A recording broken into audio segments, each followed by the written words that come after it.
trying to expand globally. Long curly hair and a beard, but he ain't Toby Keith.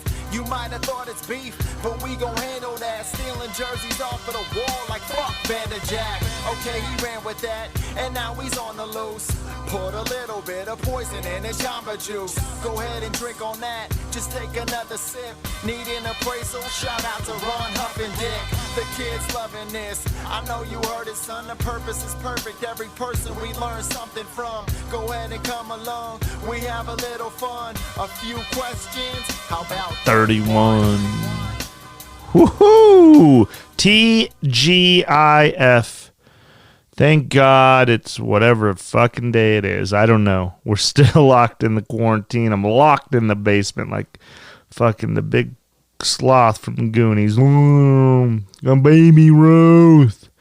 And I don't know when you guys are going to listen to this. I just appreciate you listening to it.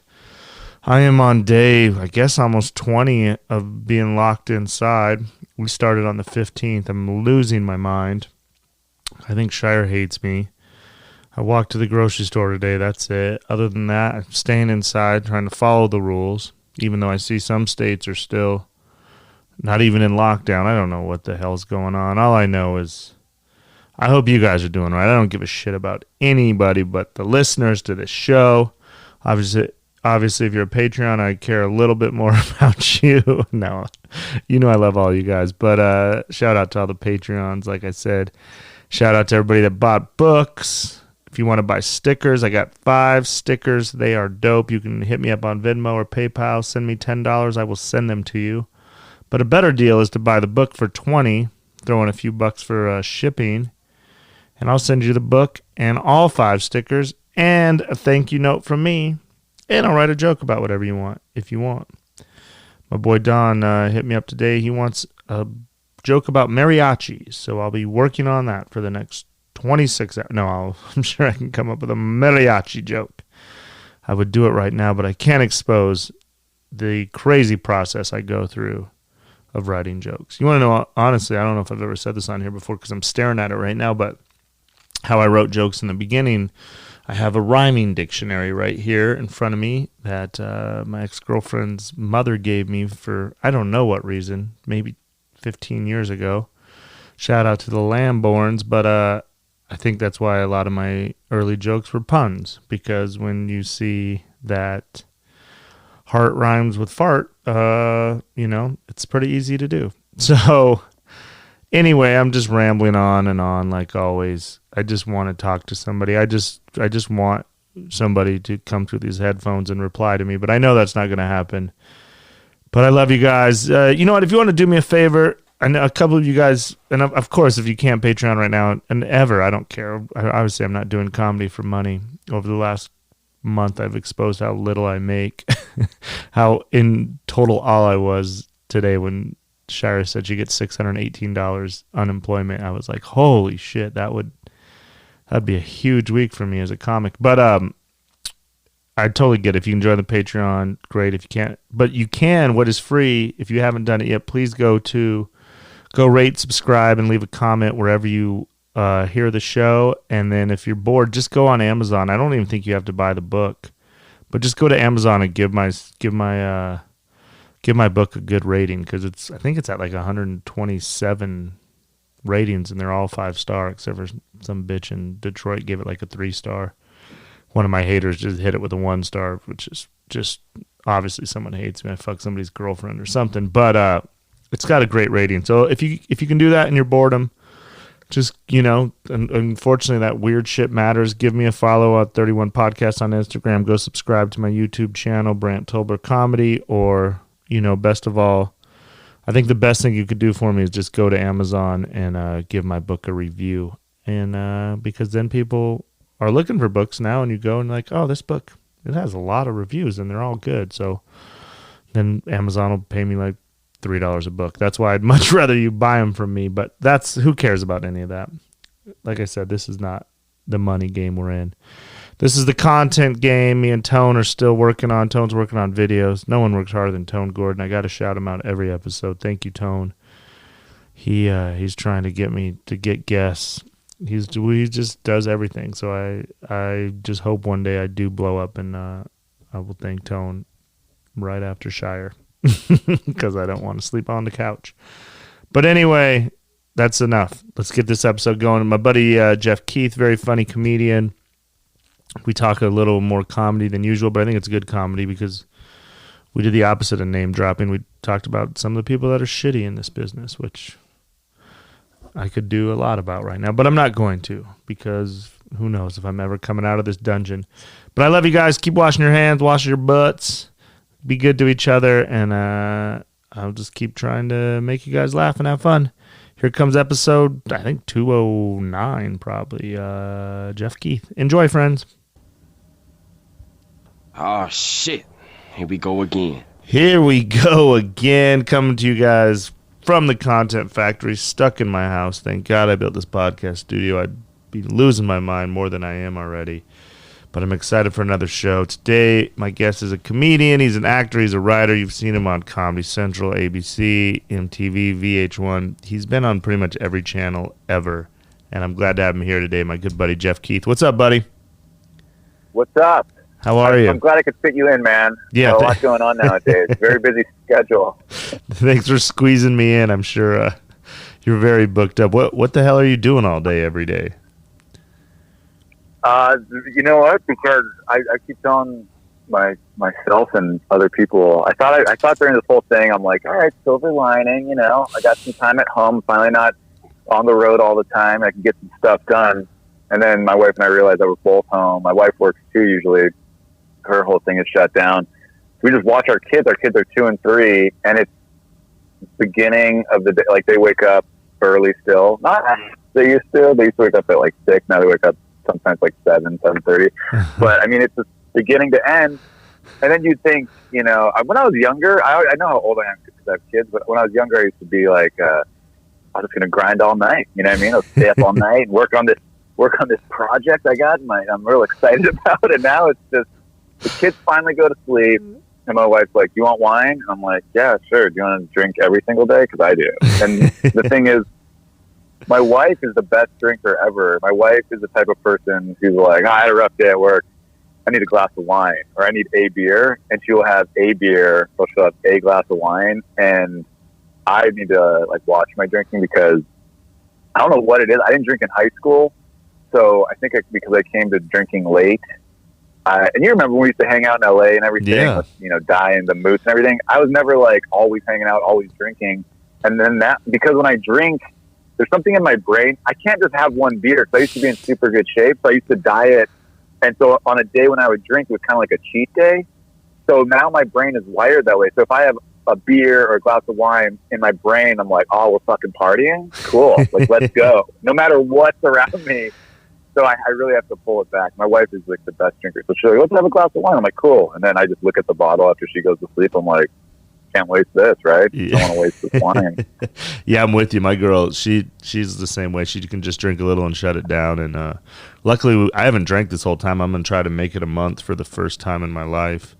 But I know if I cross it, I would just be drinking every single night. So I'm with you. If I have one beer and then I shut down, I just get so tired and like nappy. But then if I get to that second beer, I'll just drink till they'd say you can't drink anymore. And since there's no last call at my house, I can't imagine how drunk I would be.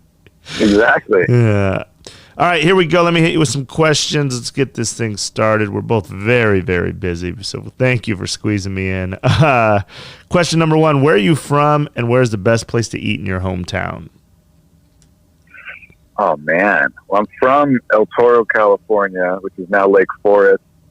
I always tell people it's where in the movie Independence Day, Will Smith tells Vivica Fox, I got to go report to El Toro. Mm-hmm. And because we used to have a Marine base there, and it was a really big Marine base. But I was a kid, obviously, that movie came out, and there haven't been there for a long time, but there used to be these movie theaters on El Toro Road. So I was watching that movie with my parents on El Toro Road, and Will Smith, who, you know, can't get much more famous than him, he's like, I gotta go report to El Toro. The whole theater starts cheering, and I looked at my mom and I go, they make this movie for us? And she was like, what? And I go, Will Smith is going to report to El Toro. Like, what's going? Like, I had no idea what was going on in the middle of this movie, and then the main character is coming to my hometown, And my mom just was like, Jeffy, she goes, our Marine base is like really big. And I go, okay. I remember my mom just looking at me like, what are you fucking stupid? You think they made the movie? I honestly thought they dubbed in whatever city the movie was playing in. Like Wilson's like, I gotta go. I gotta report to Cheyenne, Wyoming. Whatever it was. It's not a bad idea. I love the thought of just going crazy in the theater, like that's us, like at a concert when they switch the lyrics. And dude, I've never seen El Toro I mean, the Marine base closed in I think '99, but I never seen it referenced in anything else. So it was just I had to have been 11 or something when that movie came out. So that's the best awesome. place to eat, dude. I don't know the best place to eat. There's so many places. It's so weird when you go to another country or you go to just small towns. I remember when I was doing colleges, there's so many small towns I was in, and the kids were genuinely excited about. They're like, "Oh, we're gonna get a Chipotle in May." And like everybody was like, their eyes lit up, and I was like, "There's like 8 Chipotles right near." I'm from Southern California, you know what I mean? But I wouldn't say that. But it's just there's so many places to eat. We're so lucky. Yeah, you know, there's like any type of food. What's a local place? I mean, this isn't the best place to eat, but when I was a kid, I used to go with my buddies to go to this Mexican place, El Conejito, and they had good. And from what I remember, I was a kid, so I'm sure if I went back, I'd be like, oh, this is okay. But I thought it was great. But the thing about that place is the guy fucking never seemed to like us. Like, we went there all the time, and you'd think he'd be like, hey, they're back. And we weren't like troubled kids. Like, we weren't like causing problems. Just go there and eat. And he was never happy to see us. That guy was never like, hey. I'm like, motherfucker, we come here like 3 times a week. Yeah. You remember me? That's funny. Well, it's funny you said that because I remember, just what you said. You go to these small towns and you see people, and they're like, "This is our spot." And then I never want to shit on their favorite spot, but I'm like, man, I've been to some pretty cool places. Your little local spot, or the same thing happens. Like I took Jeff Dye to our favorite taco spot in Cheyenne.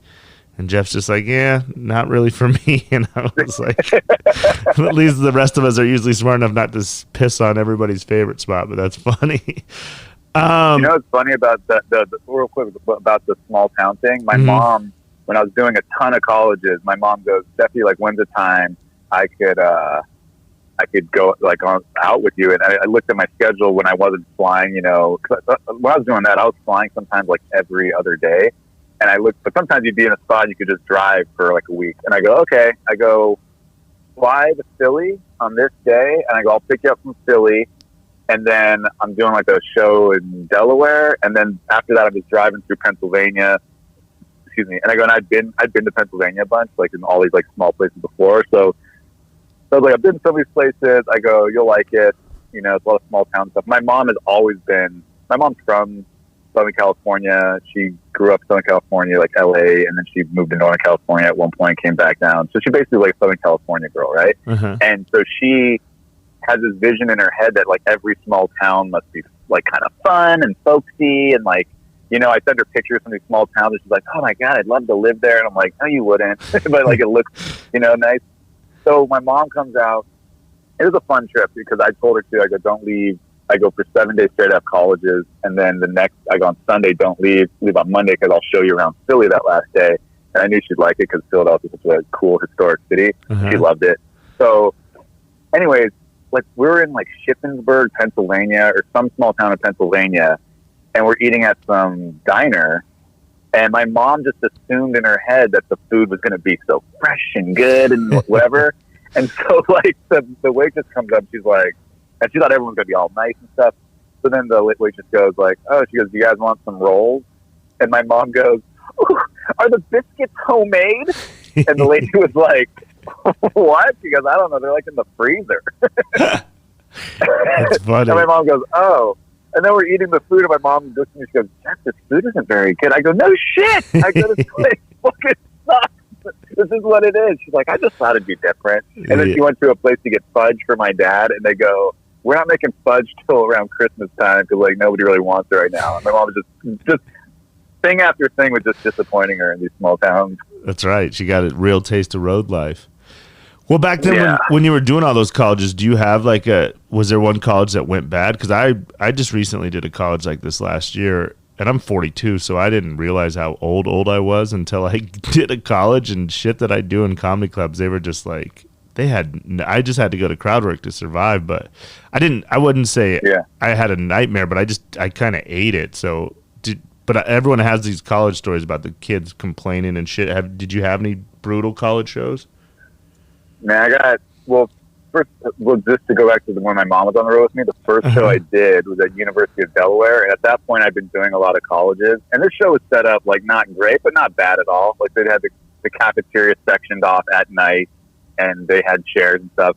So I did probably like an hour and 20 minutes, and the first like 10, 15 minutes, they were like barely like laughing. It was like little chuckles, right? And then the next, it was this weird show. It was like this perfect progression. And then the next like 15, 20 minutes, they were like laughing. Then the next 15, 20 minutes, it was like big laughs. And then the last like 15, 20 minutes, I'm just like killing, like they're applauding and stuff. It was this very weird show, but I was used to it because I was used to so many weird college shows because you never know what you're going to get, you know? Yeah. And afterwards, we get in the car. My mom, who, you know, at the time was like probably already, you know, 62 or 3. She's like 62. She goes, we get in the car. My mom goes, Jesse, what the fuck was with that audience? I go, what?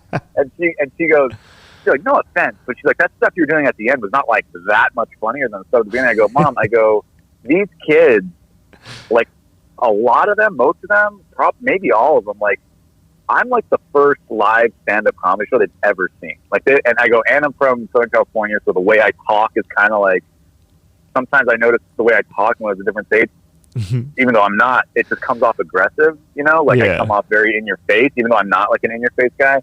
So I go, you'll see, it's fucking weird. It's weird out here, you know? But I had shows, the one complaint, and I'll try to make this as short as possible because it is a funny story. Yeah. And a woman who I was in contact, she was writing a story that was in the Atlantic. I was like one of the main focuses. Like I was in contact with her at the time, so I told her about this because she was all doing the story because Chris Rock and Seinfeld were like, we're not performing at colleges anymore, which I thought is funny because it's like, when was the last time those guys performed at a college when they said that? So I did, sometimes schools would have you host an event. It wasn't like often, but every now and then. And those were always fun because it kind of broke up the monotony of just doing the show. Mm-hmm. And they had me host this thing at the school. I can't remember the school. I think it was in Iowa. And it was the Big Man on Campus contest. And I'm like, all right, whatever. And they go, yeah, just host. And then I don't think I had to do stand-up at the end. Sometimes maybe I did do stand-up at the end when the judges were tabulating, whatever. And it was a fun show. And there was like 400 kids in the theater, packed. They were all excited because, you know, their friends are up there doing goofy things to, you know, try and win this contest. And before the show started, the girls from the activities board, and this is key that they were female, right? They told me, they go, just so you know, there's one girl in the contest, and I don't give one fuck, right? And I just go, okay, whatever. Like, I don't care who's in it. I don't know any of these people. I don't care if it's all girls in the Big Man on Campus contest. So I go, okay. And you could tell they were annoyed. They were like, yeah. There was like a student group, and they made like this huge deal that it was like sexist to have a big man on campus, so she's in it. And I go, okay, cool, whatever. I don't care. And I go, yeah, just so you know. And I'm like, all right.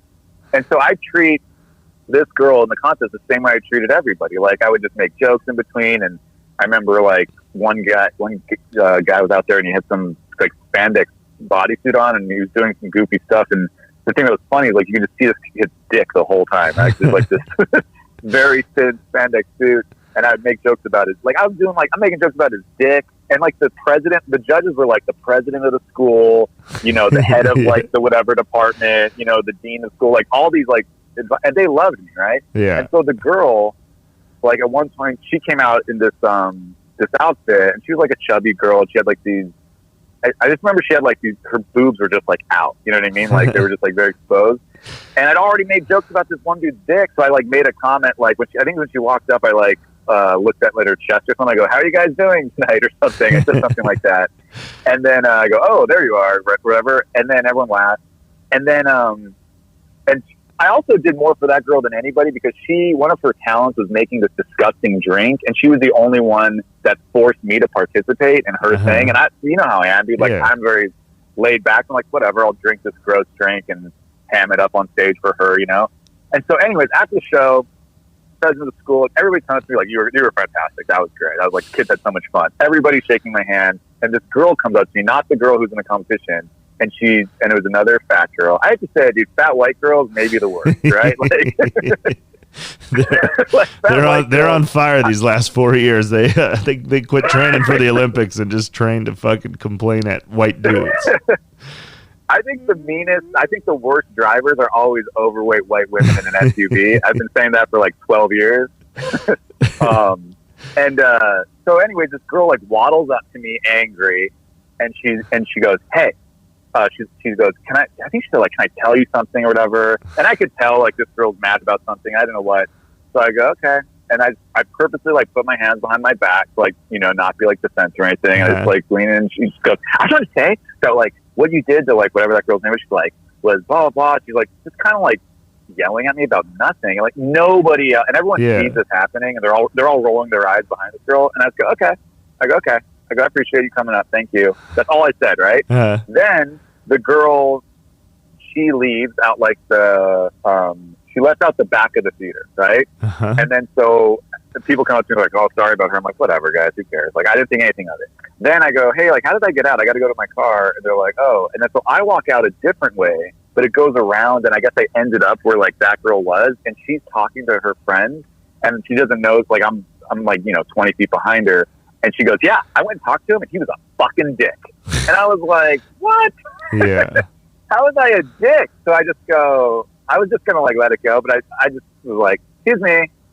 I go, and she turns around. Everyone's like shocked that she's like, "Oh my god, he's right there." And I go, "Excuse me." I go, "I'm sorry." I go, "How was I a dick?"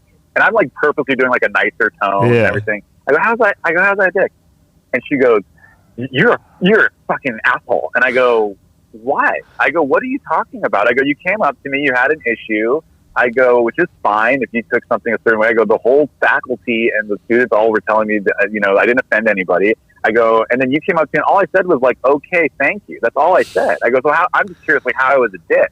And then she just goes, and then like her friends are all like, you're a fucking dick because you're a fucking asshole. And like, they're just like cursing at me. And I go, "All right, guys, you know what?" And I'm like walking away at this point and just kind of, cause I don't want to like be in their face. They're kids, like, and I mean, I was young too, but there's like, I'm older than that. So I go, "Okay, guys, you know what?" I go, "Have a great night." I go, like, "Have a good one." I go, "I'm not going to, I go, if it makes you feel better to like curse at a stranger who just came to entertain you guys," I go, "Go for it. Like, call me a dick, call me an asshole. Like, doesn't matter." I go, "Have a good night," Then, I suggest like, when people request you on Facebook or whatever, Facebook was still big back then, whatever it is. So I've got some friend requests after shows. I just whatever. Next day, this lady puts a fucking thing on my wall saying that I'm like I followed her daughter out of the theater. I'm like the sexist, horrible comedian and all this stuff. And then so I took it off my wall because you could just take things off your wall. And then I wrote this lady directly and going, I guess it was the girl's mom, right? Yeah. And I'd accepted her as a friend. I don't know the fucking girl's name. Yeah. And then so she writes me this long thing. And I write her a message going like, "Excuse me, miss." I go, first off, you're just, I don't know what your deal is. I go, "You're going on a stranger's wall and writing like mean things about me to like tell my fans like I'm this person that I'm not." And I told her exactly what happened. And I go, "Your daughter was offended." I go, "That's fine." I go, "But just so you know, the dean of the school wasn't, like all the names, like, at the time I remembered who they were. All these faculty people weren't. Every other student came up to me and said it was a good show. I treated the girl that was in the contest like actually better than I treated the guys. Like I helped her out when I was on stage, And I go, you shouldn't go around just trying to like defame people or whatever. Yeah. Can't think of the word now. But then the lady like writes back apologizing to me, and then like throws in at the end like, "But just so you know, just because people." Not everyone said it doesn't mean they weren't offended. And I'm like, I don't think they're offended and coming up and kissing my ass. You know what I mean? I think if I was that offensive, the school faculty would be like, "Fuck this guy. Tell my agents they're not paying me. Like, what the hell was that?" You know what I mean? Like, it would be shaking my hand. But anyways, I said I have like screenshots of that. So yeah, maybe it was just your daughter that sucks. if 100 people liked it and one didn't, maybe that's the outlier in this thing. Maybe your daughter just sucks. And you weren't there. That's the thing I hate is like people weren't there. It's like, oh, you just heard your daughter's side, of course. I know when I told her what really happened and how I exited a different way, because she was this whole thing about how I stalked her daughter and followed her daughter out. And she didn't know anything about us leaving different ways. She didn't know anything about her daughter calling me a fucking asshole and a fucking dick and cursing me out and me not saying anything mean. And also, when I went at this lady, like, there's a part of me, I looked at her page because we were friends at the time. You know, she was like some bus driver from Kansas. And I'm like, I can be mean and just fucking, like, really just chop her down at the legs, you know? I go, or what I do instead, which I think is better, is I'm just super nice and then just, like, saying, like, in a nice way, you know, basically you're a bad human for what you did, but I don't say that. But I say it in a nice way, and I go, your daughter is a shitty person for what she did, but I don't say it that way. You know what I mean? Yeah. And so, like, I'm super nice, but then just, like, taking her down, but I'm never mean. I never, like, throw a jab or anything. So then she ends up just, like, apologizing to me and saying she overreacted, and I'm just like, and I don't accept her apology either. So, like, I'm like, super nice, don't accept the apology, you're a bad person, I'm a better person than you, live the rest of your life. Yeah, that's my tactic. I like it. It's worked so far. That's funny. Speaking of college, what did you do on your 21st birthday? My 21st birthday, I performed at the Comedy Store, and then my buddy Adam Hammer, who's a comedian, him and his wife took me to the Saddle Ranch, and I think I got like an adios motherfucker or something. So it was perfect for me at the time, because all I wanted to do is stand up. I got to do stand up at the Comedy Store, you know, when I was really young, and it was in the belly room or something, but it was fun. That's still a good birthday. Whatever happened to Adam Hammer? Does he still perform? He stopped performing. I still talk to him. Talked to him the other day, because we both were like, we were both like two of the only people apparently that when this whole this coronavirus thing came out, I said, like, the news. I was telling Christy for like a month, my wife, and then finally it's like these epidemiologists and from Stanford and Yale so started writing these editorials explaining the same thing I was saying the whole time, where the death rates that the news is saying, I'm not saying this thing's not serious or anything like that. All I'm saying is the death rates they're giving, they're saying, like, these are the confirmed deaths and these are the confirmed cases. But at the same time, they're telling us, and the reason I talked to him was because he agreed with me too, like, doesn't make sense. And the news is just trying to, like, stoke fear, as much fear as possible in people. I go, they're saying they're barely testing people. The only people they're testing have the most severe cases. They're saying most people who get it will be asymptomatic or will have a mild case. They won't even need to go see a doctor, let alone go to a hospital. So all those people aren't included in the stats. And that was, like, my only point. I never post, like, opinions on stuff on Facebook, and I did. Dude, people fucking were just like, oh, if it's just the flu, dude, then go out there. I'm like, I didn't even mention the word flu once. Like, people just, they read into, like, what I wrote instead of reading what I wrote. I'm like, guys, all I'm talking about is the basic math. Like, I'm not a scientist. I'm not the smartest guy in the world. All I'm saying is this is obviously, you can't just divide those numbers and then say that's the death rate from the virus. That's the death rate of the confirmed cases, and the confirmed cases are only the people being tested, and the people being tested are only the most severe cases. And they're saying way more people are going to have mild cases.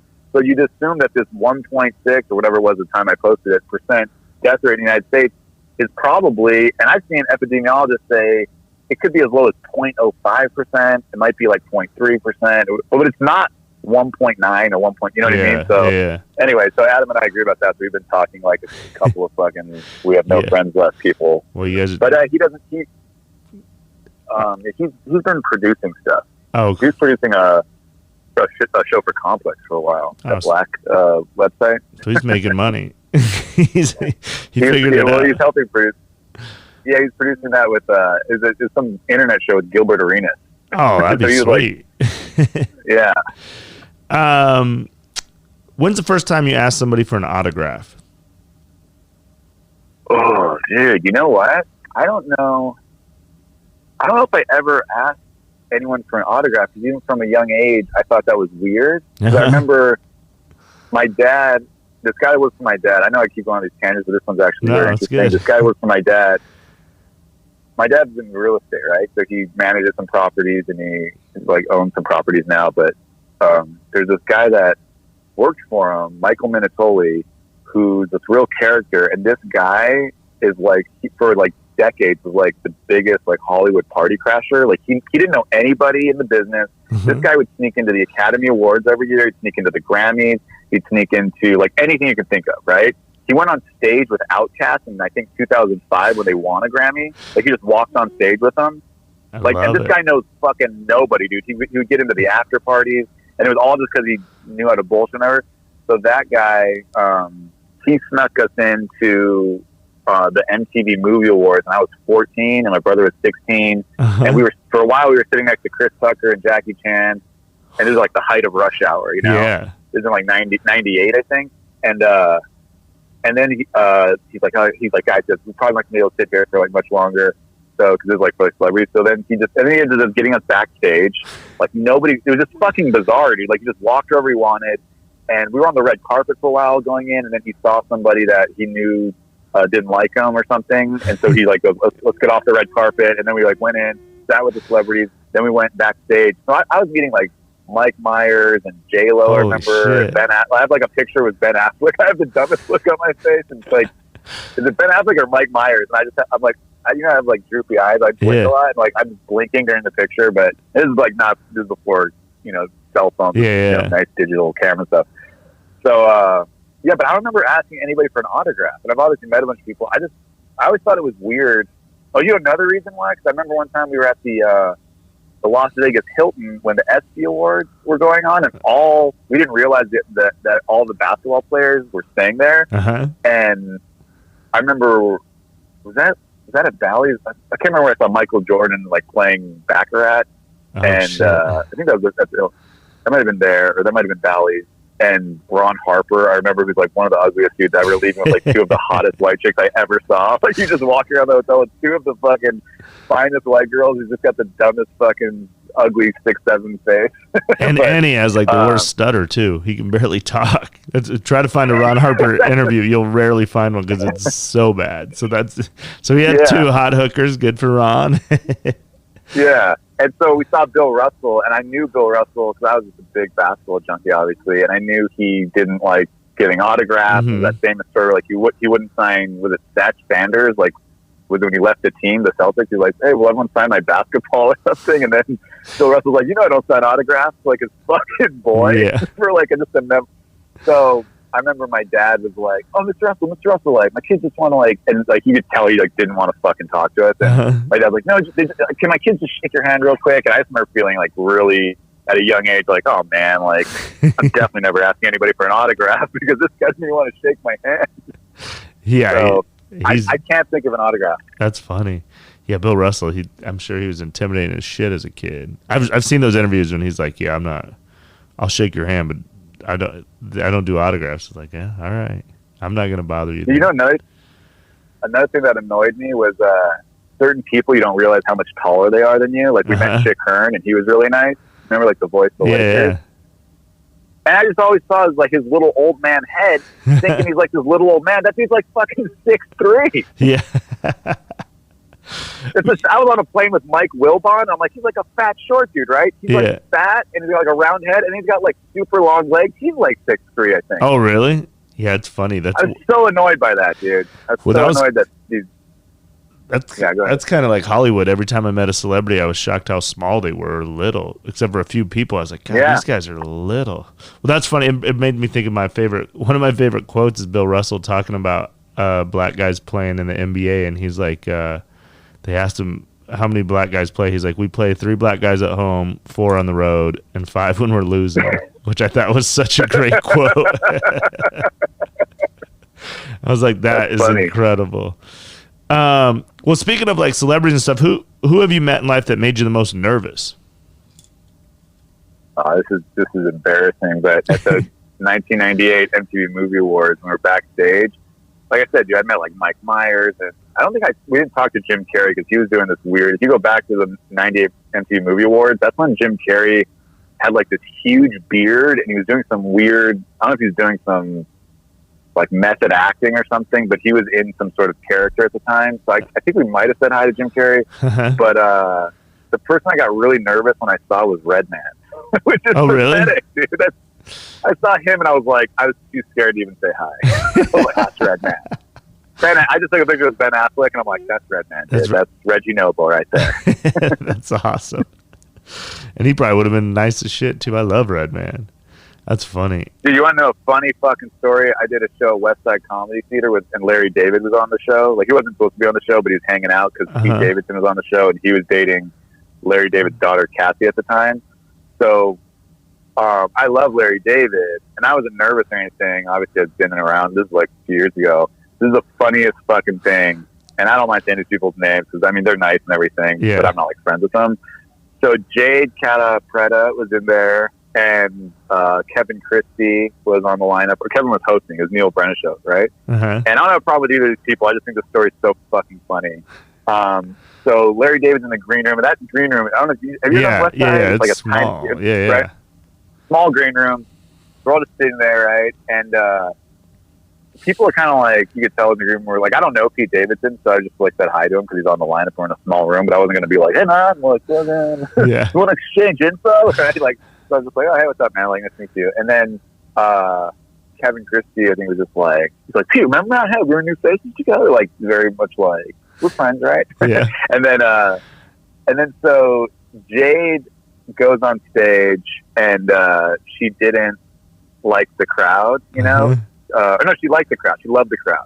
She comes off stage, and she was like, that was a fucking great crowd, right? And then Larry David came in the green room after that, okay? Then when Larry David's in the green room, we're like, you know, Sarah Mello was like, hey, do you want to go up? And he's like, I don't know, whatever. And I was like, go up, man. And then he's like, I don't know. And I go, dude, they're going to be so excited when you get on stage, you know? Like, and we're all just kind of like, just go up, you know? Why not? And so Larry David goes up. And then when he comes off stage, he goes, he's like, I didn't like the crowd. Like, he didn't like the crowd, right? And then Jade goes, I know, right? I didn't like him either. And it was like, what the fuck? Like, you got off stage, like, so excited. You said you had, like, a new tape. Like, you were so excited with that crowd. And then she was just trying to, like, piggyback off his energy. So she just lies and says she didn't like him either.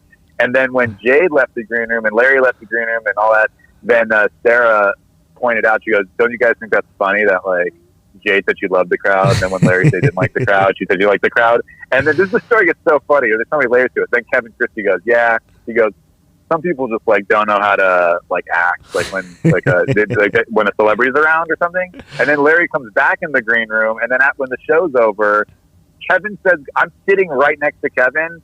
He makes it a point to say goodbye to Pete and Larry and does not even acknowledge me. We were talking all night. So it's like, he says Jay doesn't know how to act around celebrities, and he fucking doesn't even acknowledge me because he's too focused on making sure he says goodbye to people who aren't sitting right next to him. It was just, the whole thing was like, oh God. Yeah, man, people get weird around celebrities. One time I was doing Neil's show out there, and one of my favorite things is he was doing shit, and then he just said to the crowd, he was like, hey, just remember, I still cast a lot of shit in this town, so it was just like a kind of like a thread of like, oh, you guys aren't laughing at this shit? Just remember, I still cast a lot of shit, and it made me laugh. And I told this story on there too, and like I was kind of guilty. Well, I wasn't guilty of like being fake, but I was guilty of being like a star fucker there because I always loved Neil, and Neil's like the one dude I'm scared of. He's never been mean to me, but I'm just always scared. I don't know why I'm so intimidated by him.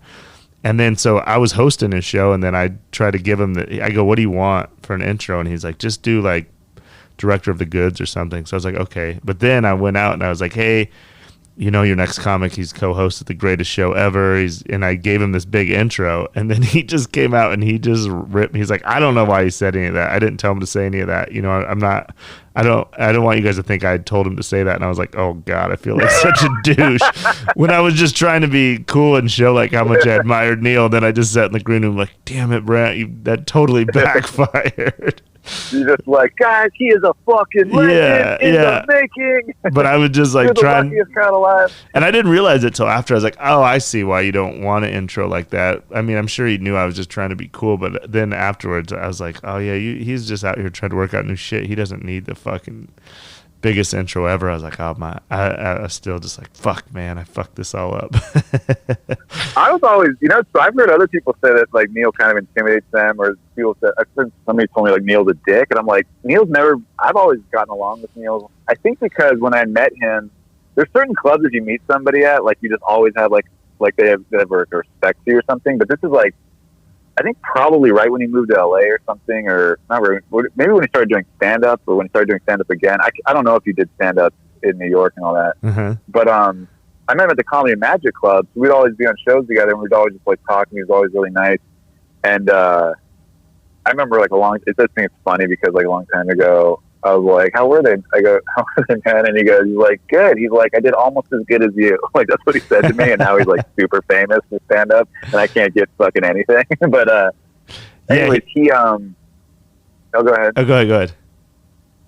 No, so I'll say this because I know you have like listeners and stuff. So you guys can look at this guy. So Neil, I'm not like Neil's best friend at all or anything. I don't have his phone number, but he emailed me once and he goes, hey man, just want to let you know, you know, handle this however you want. So basically there's this black comic, Robert Powell III, who is a fucking joke thief. And his manager sent Neil something because Neil, I guess, was casting something and he wanted Robert to be considered. And Neil wrote the manager back. He goes, hey man, he goes, your client, this is his set. And he goes, that's Geoff Keith's bit. This is Norm Macdonald's bit. And this is so-and-so's bit. He goes, that was his whole set. He goes, he's lifting everybody's material, you know? And so then I wrote Neil, I'm like, dude, I go, that's cool if you send to me. I go, but like, why don't you call him out? You know what I mean? Like, at that point, Neil was already like kind of famous. And if I do it, I just sound like some guy, whatever. And that Robert Powell guy was on like Shaq's All-Star Tour. And this is the thing that's funny about it. Sylvia Hillman, who used to be a manager at the Laugh Factory, we were like friends online. She found me online. Thought I was really funny. She was D. Ray Davis's writing partner for a long time. And Sylvia's like a friend of mine. And, you know, since we've met in person since and everything. And she used to tell me that she was helping me and this young guy, Robert Powell, from Louisiana out, right? And so she would tell Robert about me all the time. She was like, this guy, Geoff Keith, the white boy, but he's funny and blah, blah, blah. So she would send Robert my stuff. So I know this guy, and it was like a joke that was like word for word, the exact same type of thing, you know? And the way he said it and everything. So I didn't know what to do because I'm like, this guy at that point, like Russell Simmons liked him and stuff, and I told Sylvia, and she's like, don't, like, he's got like powerful people backing him now, like whatever. And I'm like, what the fuck, dude? Like, I have Aries Spears' phone number. Like, Aries doesn't give a fuck. Like, you think he'd call him out, you know? And she's like, Aries might. I'm like, well, fucking Neil sends it to me. Like, I'm supposed to, like, what am I supposed to do? I just look like you know how it is, dude. You look like a whiny bitch if you're like, that guy stole my joke. But if a famous person's like, this dude's fucking stealing jokes, people are like, fuck that guy, stealing jokes, you know? And so all I did was take a screenshot of Neil's email and I fucking tweeted the guy. I go, yo, dude, write your own fucking joke. I go or something. And then he just never responded and blocked me. Yeah. And I'm like, oh, damn it. Damn. Is he still around? I never even heard of him. Yes, but he does, you know, there's different circuits. Like, he does well. I mean, he was doing really well on like, the black circuit, the black comedy circuit. Because he did Shaq's All-Star Tour, and I saw him in some fucking commercial during, I don't know if it was the Super Bowl or something, and I'm like, God damn it! Well, you know what? Now I remember why I think the most, like I said, I actually got to hang out with Neil one time when he was doing the Playboy show at the Palms way back then, and he was super cool to me and nice, but I think the one time I just pulled into LA the very first day I moved to LA, and I was with Lance Patrick, and Lance used to do like all the social media for Gabriel Iglesias, and I'll never forget, we pulled into the Comedy Store parking lot. It's like the middle of the day, no one's there, and as we're parking, I see Neil Brennan. I'm like, oh shit, there's Neil Brennan. And Lance gets out and he's in a Gabriel sweatshirt, and Neil Brennan just walks by and he points at Lance. He goes, hey man, congrats on that sweatshirt. And then he just walked off, and it made me laugh so hard. And I was like, oh, that is so funny. That is funny. Okay, what else? Next question. What do you have on your fridge door? Pictures of my family. Magnets from different places, like different countries. I'll pick up like bottle opener magnets or something, and so we have that, and just pictures of my wife and kids. Mm-hmm.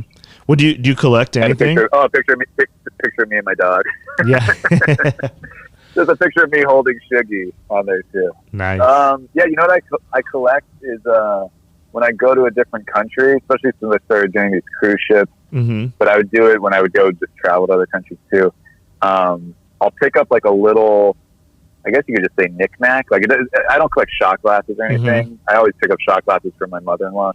She collects them, so I go all these places I get them for her. But I'll get like, you know, you'll be in like Honduras, and there's like this little wooden carved thing where it's like a rooster or something, or I have like I'll be in like Puerto Rico and there's like one of those.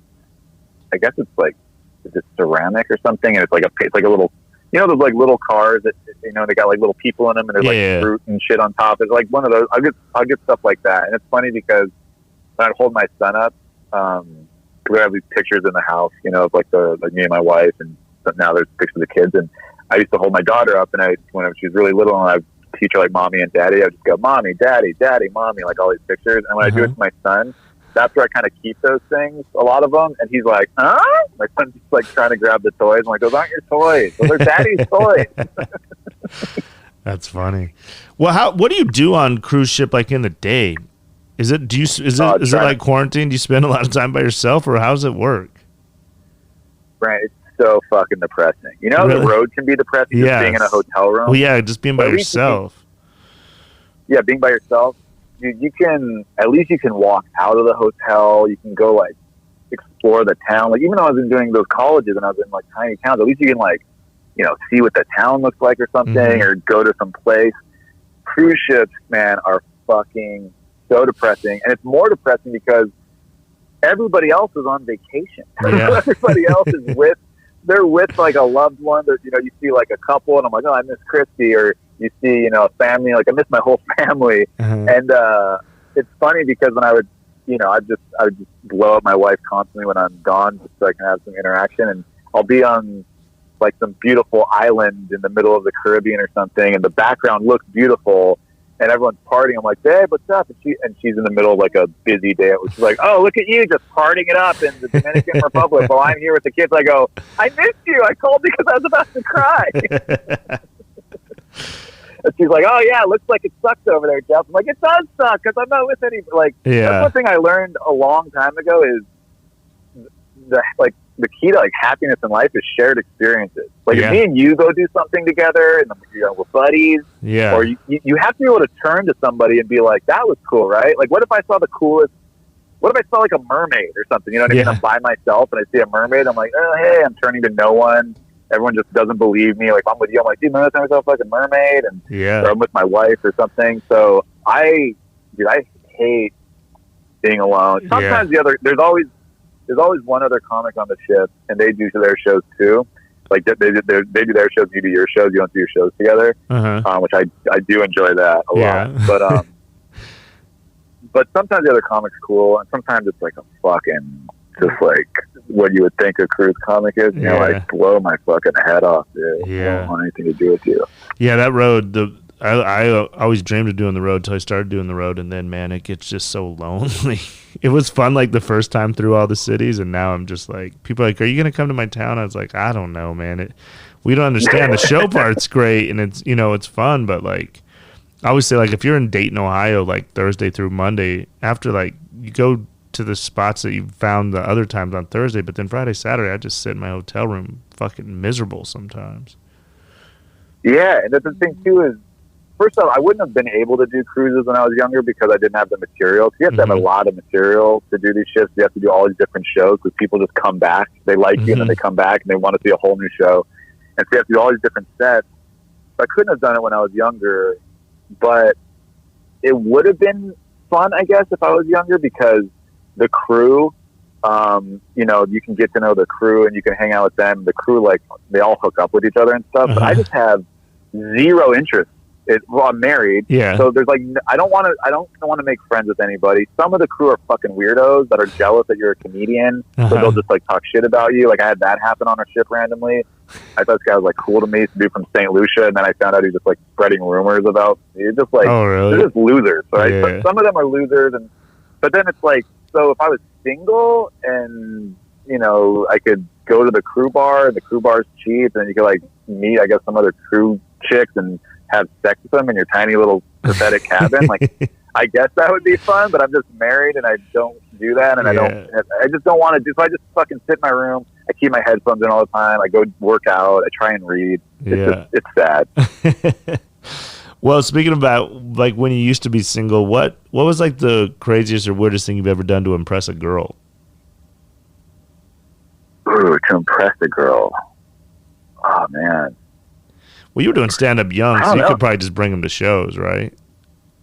Yeah, that's the thing, man. I was really bad with girls, but I started doing stand up when I was 19, and I never got into stand up to get girls. That wasn't even a thought in my mind. I just always grew up watching stand up with my dad, and I'd watch comedy stuff like sketch comedy. So I always wanted to be a comedian, Mm-hmm. and I never thought like, oh, this will get me girls, you know. But then the first time I ever, you know, got a girl after a show, got laid after a show. I remember I was doing a bar show in Norco, California, which is basically like near it's just the Inland Empire. It's pretty whatever. I don't want to crap on the town, but you know, whatever. And so I couldn't, you know, a lot of shows when you start out are bar shows, and I couldn't go into bars. So I wasn't 21. So I was 19. I think I was 19 still, maybe I was 20. And I had to talk to the owner of the bar always. The guys that was running the show would always be like, no, he's funny and everything. And I didn't really drink very often at all back then. So I was like, yeah, I'm not going to drink. And, you know, because if I snuck a beer, somebody handed me a drink or a shot, like that fucking place could lose their life. Yeah. You know? So I'm like, man, I'm just going to do my set and then I'll leave. So I do the set. I remember like this rowdy bar show, but I did well. And I'm walking out because I'm trying not to break the rules. I want to be able to come back. And these girls are like, hey, you're really funny.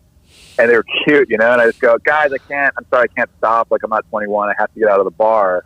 And I go, so if you want to talk, you know, I'll be outside, you know? And then they're like, all right. So they just followed me outside. I'm talking to these girls. And then it was like I couldn't go back in the bar and hang out. So the girl's like, you want to come over to my place? And I'm like, this is happening? This is fucking amazing, right? So then I go over to her place, dude.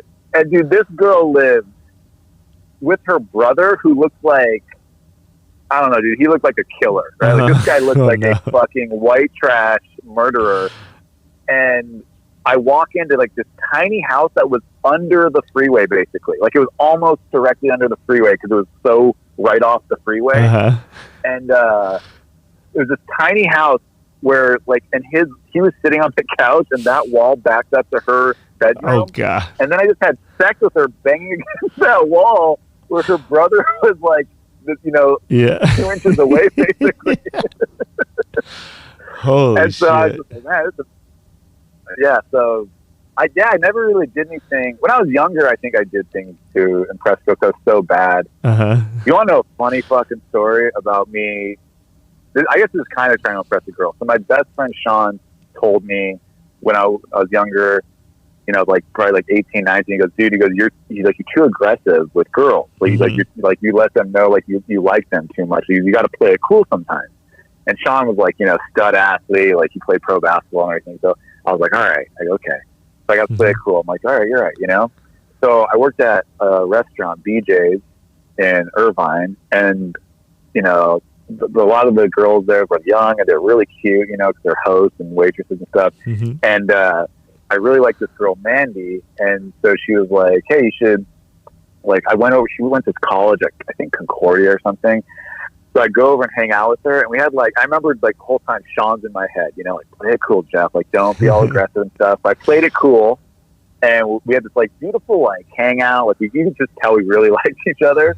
So she's like, hey, you should come back this weekend and, like, bring a friend. And me and my roommate were going out to this party, you know. There was a party. I'm like, cool, yeah. So I called my buddy Ian at the time. I'm like, dude, let's go. So we go out to this party. Like, it is perfect, right? I'm playing it cool. I'm realizing it's working. Like, the more I play it cool and I'm not aggressive, like, she likes me more. So then, like, after the party, we go back to their dorm. My buddy Ian goes straight to the back with her roommate. He starts getting a blowjob. And I am still in, like, play it cool mode because I'm a fucking idiot. And so she, like, I sit down, she sits on my lap, puts her arms around me and just hangs her face, like, right in front of my face, basically like, let's start making out. And who knows, dude, maybe I would have had sex with her. Like, we were definitely about to make out at least. And I really like this girl. Like, she's a cool girl, a cute girl. And in my head, I'm like, man, the more I play it cool, the more she likes me. So I thought if I played it cool even then, that would be like, oh my God, like, she'd be in love with me, right? So she's trying to kiss me, and I basically just, like, turn my head and go, yo, Ian, let's take off, man. I'm tired. No. And, dude, the funniest thing is, I think in that moment, it's the best move ever. Like, I'm thinking I am doing the best move that's ever been done. And so Ian's like, oh, man, hey, I'm busy, dude. Like, and I go, come on, man, take off. And then I go into the back, and it was kind of like a sitcom because it was so cartoonish what I was doing. I like basically get her off me, go to like the back, and Ian kind of like opens the door like a little bit because he's busy getting head. And he goes, dude, what's up, man? He goes, this girl's sucking my dick. And I go, Ian, I really like this girl, and I've been playing it cool, and it's working. And he goes, dude, fucking that girl, Mandy's so into you, man. Like, go hook up with her. I'm like, no, man. I go, I'm going to play it cool even more. I go, and then I go, it's like, she's going to like me even more. And he goes, I think this is a really bad idea, Jeff. Like, because he was good with girls, you know, so he's like, I don't think this is, like, I think you're playing this wrong. And I go, no, man, Sean said, you told me to, like, I'm too aggressive. I'm playing cool. It's totally working. And I'm all excited about this. I talk Ian out of it. We leave, and he goes, dude, like, what are you doing? He goes, that girl was sucking my dick, man. And I go, Ian, just thank you for doing this, man. Like, I appreciate it. Like, believe me. Dude, I thought I had done everything. I was so confident in my move. It didn't hit me until the second I walked into work, like a couple days later when I worked with her and we saw each other. And I knew immediately what I did was stupid. Like, just like this weird internal feeling. She was like, hey, Jeff. And I'm just like, hey, what's up? And she's like, hey, how's it going? Like, clearly embarrassed because I basically rejected her. You know what I mean? Like, she liked me. And then, dude, I was such a fucking mess. I'm so happy I'm married and have kids and I'm not doing this stuff anymore. Then, like, you know, she wouldn't give me the time of day, basically. And, you know, I said, like, oh, we should hang out again. She's like, yeah, I don't know, maybe. Like, I'm busy, you know, but long out. And then, like, a couple weeks later, there was some server had, like, a party at his apartment. And I am trash because, like I said, dude, when I drink, like, I drink too much. And she's talking to, like, a couple other girls that, like, I'm friends with that work there. And I remember going on, like, the balcony of this apartment. And I just go, Mandy, can we just talk? I go, look, you like me, and I like you. And she's like, Jeff, we're friends. Like, what are you talking about? I go, come on, of course you're going to say that because I, like, wouldn't kiss you. And I was trying to play it cool, and I, like, start just, like, making an ass out of myself. And she was not drunk. She's like, Jeff, like, are you okay? Like, you're my friend. And I'm just like, oh, stop saying that. I know you like me. Like, it was so bad, dude. So bad. And then it never happened? And then never happened. I stopped working there. Like, I only worked there for, like, I don't know when that was, but I ended up doing comedy. Like, I was able to get into comedy, like, full time pretty early. So I didn't work there much longer. But, dude, it was so embarrassing so many different ways. Damn you, Sean, you cockblocker. I was hoping you'd say, and then Sean fucked her. Very aggressively. Oh, that's funny. What's the best costume you've ever worn? Dude, real quick, guys, this is not a long story. But there's another girl at that restaurant. There's another girl who really, like, this is just another bonus thing I did when I was younger. Another girl at the restaurant, she was like 28 and I was 19. Nice. And everybody thought she was like, she was a pretty girl. She wasn't like the prettiest girl, but she was like really sexy, right? Amber. I think her name was Amber. And she really liked me. And so we would make out in her car. And she at the time, like, we totally would have had sex, but she had she moved back in with her mom just for like a few months to save money, so we couldn't go to her place or something. That's what she told me. I found out later this girl was engaged, so I don't know if she lived with, like, her fiance, but, like, we would just always hook up in her car, and I was so dumb, I thought, man, she's 28. She's, like, a classy woman. She doesn't want to have sex in a car, because I would have had sex in a car, right? So I never made, like, I never made the full move, and we would just make out for, like, you know, a long time, and I think I maybe, like, fingered her and stuff. I don't know, but, like, we didn't really do much because we didn't have a place to go, and I just remember thinking, like, this is a classy woman. She's 28 years old. She's not about that sex with some 19-year-old in the car. So I thought I was wrong about everything. But anyways, I fucked that up too. She should have she's 28. She should have took the lead. I know, man. I was just doing this play it cool thing and also thinking she was classy just because she was older. Meanwhile, she's just a fucking waitress. She's 28. She wants to bang some young dude who's still in good shape, you know? Like, and then I found out, like, there's this guy from Ireland, Niall, who worked there. He's, like, a really nice guy, and he had an accent, so fucking the girls loved him. And I remember there was some party, and I didn't go to the party because I had, like, shows to do. I was doing stand-up at the time, you know? And I'm like, how's the party? Like, oh, man, it's a cool party. Niall fucked Amber. And I was like, Niall fucked Amber? And I go, but I thought that she barely knows him. He's new at work. Why would she's a classy woman. Like, how did this happen? And, like, and then I thought because Niall fucked her, she didn't want to fuck me anymore, and I was wrong about that. Like, I was just wrong about everything. Yeah, you had bad pussy radar back in the days. Horrible, man. Oh, that's funny. What was your question? I'm sorry. What did I ask you? What's the best costume you've ever worn? all the things that you're asking are like best or. I just remember a costume. The first thing that comes to mind is when I was a kid. My mom used to do this thing at I think it was our Temple or the JCC, where she dressed up as Dolly Parton one year, and I think she lip sang or something. And so I like Dolly Parton, so I wanted to go as Dolly Parton, but also my mom had a Madonna cassette, and we listened to that when we were in her car. So I like Madonna. So my mom tried to make me half Madonna, half Dolly Parton. And dude, there's this picture of me as a young boy, and I clearly just look like a transgender kid. Like, I don't look like Madonna. I don't look like Dolly Parton. We got like this glitter wig thing, and shine. It wasn't like neither one. Maybe Madonna wore something like that in some video, but. And then my mom tried to make the cone boobs for me, and that didn't work. So I think, dude, I look like a kid dressed up as a girl for Halloween. That's all I look like. You better hold on to that picture, because as I'm sitting here at my desk, and one of my best friends, Greg, he had an older sister, so she dressed him up like a girl. And I'm looking at it right now. He's got like a pearl necklace and a wig on, and he's maybe like 7 or 8. But of course, I got a hold of the picture and I made it into stickers. And I've been giving them out to everybody. And I think that's actually going to be my new merch, is like get 5 or 6 pictures of my friends, like the worst picture of them, the ones that are like cool with it. Yeah. And then just sell it and be like, hey, you can buy these stickers, and please, anywhere you go in the world, put my friends looking shitty and send me a picture, because I think people will like it. But it's as you were saying that, I'm just looking at this picture of Greg. I was like, Geoff better hold on to that picture before it becomes a T-shirt or stickers. Or maybe if you don't mind it, you could sell fucking 500 of them. Dude, I'll just text my mom. I said, send me a picture of me as Madonna for Halloween. Yeah. And she'll probably be like, what are you talking about? You dressed up as your preferred gender.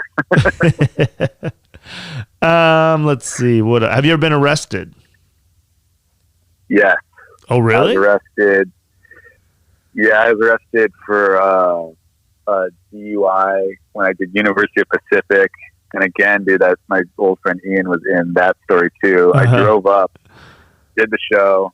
We had a couple beers. We went out to some bar. There's like nothing really to do. I think some people from the girls from the show invited us to some place, and it's kind of whatever. And then we left, and as I'm driving back, I wasn't drunk. And then I stopped in a crosswalk. Like when I was making a right turn, I stopped in a crosswalk and it was late, and then the cameras went off. And then Ian goes, "Oh shit, man!" He goes, "I think you just got a ticket because those lights." I'm like, "Oh fuck!" I go, but I stopped. It just stopped kind of like in the crosswalk. I go, "Do you think it'll register that I stopped?" And he's like, "Yeah, I don't know, maybe." I'm like, "Fuck, whatever." And then I make the right turn. I was in a Civic Hybrid, dude. So it wasn't like a car that had a lot of torque. Yeah. Okay? And next thing I know, this fucking CHP guys, I think, pulled me over, and I was almost at my hotel, right?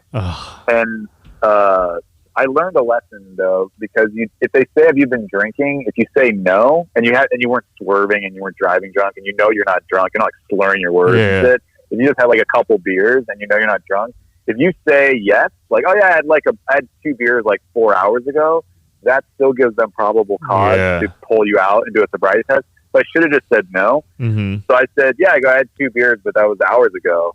I go, my buddy, he had more than me. That's why I'm driving. I didn't drink really.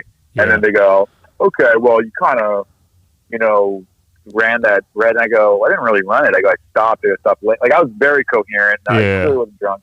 They pull me out, dude. I do a sobriety test for like 45, 50 minutes. And then they go, all right. They go, "You're not drunk. You're not acting drunk." And I go, "Thank you." I go, "I appreciate that." I go, "Can I go back to my hotel?" It's like the Holiday Inn, like right there. And the guy goes, "Nah, we're going to arrest you. We're going to take you to jail." And I go, "What?" And they go, "You just said I'm not drunk." And then they fucking handcuffed me, put me in the back of their fucking thing, and totally screwed over my car insurance for a long time. I had to get a lawyer that got it reduced to a wet reckless. So it wasn't a DUI. Yeah. And basically I was told that I blew the limit too. When they did the breathalyzer, I blew .08. So I wasn't over the limit, and the cop lied and said I was. Just to, I guess, try and get me to be like, "Oh, okay, man, I've been pounded."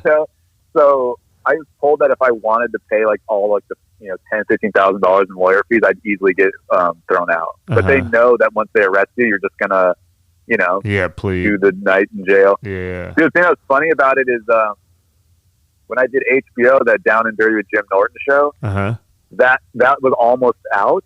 and Jim Norton was on Jimmy Kimmel Live promoting it while I was in the holding cell or whatever where they put you for the night. So I don't know if you ever saw the movie. You ever seen the movie Life Stinks with Mel Brooks? Yeah. So Rudy DeLuca played that other bum who's just like, I'm the richest man in the world. He's like, no. And then Mel Brooks like, no, I'm the richest guy, whatever, you know? So I felt like that, dude. I felt like, because I wanted to point the TV to all these like prostitutes and other drunks that were in there for the night and just be like, hey, I'm on that show. Yeah. That show he's talking about. Like, I'm going to be on it. They're like, shut the fuck up. Fucking God, that sucks they got you. They could have let you go, man. I'm so, like, that is the one. I don't know how I dodged a DUI. Everyone in my family, everybody I know has one, and there was definitely some Vegas nights. There was one night I remember driving. I left the Strip, and I mean through all of Vegas, and I got like maybe 4 or 5 miles, and I was at a stoplight, and this guy's like pointing at me, and he's like, "Turn your lights on." I'm like, "Holy fuck!" I just drove through. I was so drunk I didn't turn my lights on. I could have. There's countless times. I'm so lucky I didn't kill anybody, but I don't obviously do it now. But man, I'm thinking back like. God, and then it's like they get you on something so little. It's like Jesus, they could have got me for fucking serious shit. I know. That's the thing, man. I've had nights where I should not have been driving. Yeah, I just fucking glad I don't do that anymore. Yeah, me either. Thank God for Uber. Let's see here. What's your go-to fast food order? Ooh, man, I think the first thing that pops in my head is Carl's Jr. Ooh. I love like a double West. I haven't done this in a long time, but it's so great. When I was younger, I used to play basketball like 3 hours a day, lift for an hour, like every day, and then I would eat whatever, and I just had abs. Now if I eat anything, I'm like, oh, did I just gain 5 pounds? Well, I walk up and down the stairs a lot. Is that good cardio? Yeah, you chase your kids. Yeah, I like a double Western bacon cheeseburger, some fries. My wife is not a fast food person. She's like grew up, her parents, like her dad's from Mexico, so she'd always just make food. And so it's funny, I remember one time, you know, when we were dating or something, I'm like, hey, do you want to just like, we're both hungry. I'm like, you want to just get some like drive through real quick? And I don't eat a lot of fast food at all. And I'm like, but I was like, you know, let's get drive through. And she's like, I don't eat fast food. And I go, what? Like, what is she like? And I go, let's just get some. I said, like, let's go to Taco Bell real quick. I haven't had that in like months. She goes, she's like, I don't eat like fast food Mexican food because I always like grew up on authentic Mexican food. I go, hold on, do you think Taco Bell is supposed to be Mexican food? I go, dude, Taco Bell is just Taco Bell. That's just like its own thing. Yeah. Have you ever ate Taco Bell and been like, man, am I in fucking Guadalajara right now? Yeah. No, dude, you're just fucking eating whatever the fuck that is, and that's it. Yeah, I love it. But she does. But you know what's funny? Now she does like. My wife will eat a Doritos Locos taco. Oh, really? Like every now and then. See, and I'm like, yeah, exactly. Yeah. My girlfriend's the same. We eat, because now I have a gluten allergy, so we eat pretty much at home as much as we can and no gluten, but that's like her kryptonite. She loves Taco Bell. So when we go to Taco Bell, we'll order like $20 worth of food, because what she'll do is she'll order like all this food, and then she'll just take the burritos home and freeze it. And I'm like, we can just, she's like, I just love this shit. I'm like, all right, babe, whatever you want. I ate so much fucking fast food from Road Life. Like, I don't miss it at all. Yeah. I like Popeyes too. Yeah, Popeyes is good. You know, Popeyes are Churches. Yeah, I like Churches too. But we never get. I forgot how much I like Carl's Jr. Everybody usually says like Chick-fil-A, or like we get. Most people say Chick-fil-A on here, but I love some Carl's Jr. There was like a 2-year stretch in Vegas where I lived by a Carl's Jr. I'd go eat that almost every other day. I loved it. Dude, you know the fucking best chicken fingers is Raising Cane. Yeah, they were Raising Cane. Yeah, they were. That's big in Vegas too. Phenomenal. Yeah, I don't know if there's Raising Cane's out here in Denver, but yeah, people swear by that. So I tried it last time I was there, and it was good. Yeah, I mean, I just love chicken. I just like. Yeah, me too. I like fried chicken, but also it's like not too breaded. Some people overly bread their chicken, their fried chicken. I hate that, so that's why I like Raising Cane's. This is not my go-to fast food order, but there's this guy on my college basketball team, and me and my other buddy Jem used to make fun of him because he's like a NorCal guy. He used to pretend he was from the Bay, but where he was from is not the Bay at all. But he's really into like fucking, you know, repping the Bay, the Bay Area rap. Yeah, like repping the Bay and stuff, and listening to Mac Dre and Andre Nicotine and all that stuff. So he fucking his ex-girlfriend used to come down from Santa Rosa just so he could butt fuck her, and then they would always go to Jack in the Box, and he would always just go, can I get fucking hella fucking $2.99 tacos? He'd always say the price of the tacos just so he didn't get like ripped off by the Jack in the Box drive-thru. He'd go, fucking 4 orders of fucking 99-cent tacos, and so we always used to be like, hey Jared, fucking hella fucking butt fucked my ex-girlfriend, got some fucking 2 tacos for 99 cents. Man, those tacos are just straight like drunk food. I would hit that. I would eat that, but they were just like, I mean, I could clobber them if I was drunk, but I don't know if I could ever order them sober. I was like, these are just, they were like, if you've never had Del Taco, or wait, what'd you say, Del Taco, or what'd you say, Jack in the Box? Jack in the Box. Yeah, Jack in the Box. Yeah, those tacos are like, I like Jack. I ordered those for a long time, but then Jack in the Box, I think, was the first place that would do like late night breakfast. So I would just be like, it's breakfast time at 2 a.m. I used to love that shit. That Jack in the Box, the munchie meal. Have you ever gotten that? That's just basically, hey, you're high, right? Yeah. Like, you guys are high because we made this box of fucking like a breakfast sandwich with shit on it, and like tacos and fries. Like that shit is when you'd be high or drunk. Is good. I would. My go-to. Listen to this shit, dude. Del Taco. There was a lot of Del Tacos in El Toro. Someone told me they're from El Toro, but I don't know if that's true. But so. I grew up on Del Taco, all my friends and stuff, we'd go there, and I would always get a bacon for breakfast. I'd go get a bacon and egg quesadilla, and I loved it, right? So there's a Del Taco on the corner, a quarter mile from my house, and I hadn't had Del Taco in probably like years, and I go, man, I'm going to go get some breakfast. I'm going to go to Del Taco, get a bacon egg quesadilla.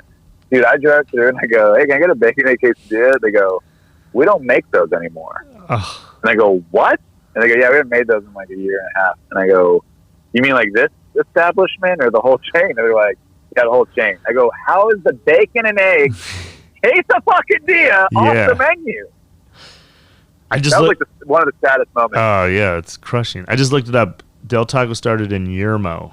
I don't know if Yermo's near El Toro, but it looks like in the middle of nowhere. El Toro. Yeah, I don't know. Yeah, I think because we had a couple Del Taco. We had a Del Taco, and right across the same intersection there was another Del Taco. So I think that's why people in my hometown thought we were like the creators of Del Tacos. We just had too many of them. Because then we had another one like a mile away. So we had all these Del Tacos. Really? Yeah, I don't even think we have Del Taco in Denver. Well, where I'm from, I don't know if you ever had Taco John's. Taco John's is from my hometown in Cheyenne. It's pretty good. I had Taco John. Yeah. Some potato olays. We're a little biased. Like I said, Jeff does shit on it. He's like, yeah. I was like, Jeff, this isn't for you anyway. Who's the coolest person's phone number you have saved in your phone? Oh, geez, dude. My phone got stolen after a gig and I lost numbers. I think I still have, I don't know if it's the coolest person, but the most famous. I have Amy Schumer's number still. Yeah, that's pretty, she's pretty famous. I don't know if he was in the concert. Tiffany Haddish and I were like good buddies, and I'm sure we still are. Like if I saw her or whatever. Yeah. But like, I remember when she started getting really famous, and I was texting, and I tried to talk to Tiffany every day, but like Tiffany's like the only comic I think that had been to 2 different of my homes. Like she'd come and hung out with me, and we smoked and at my old place in Long Beach, and now she went to this place that I live now in Lakewood. She's at my wife's surprise party I threw for my wife a couple years ago, and like Tiffany's held my daughter and stuff. And so like we were friends for sure.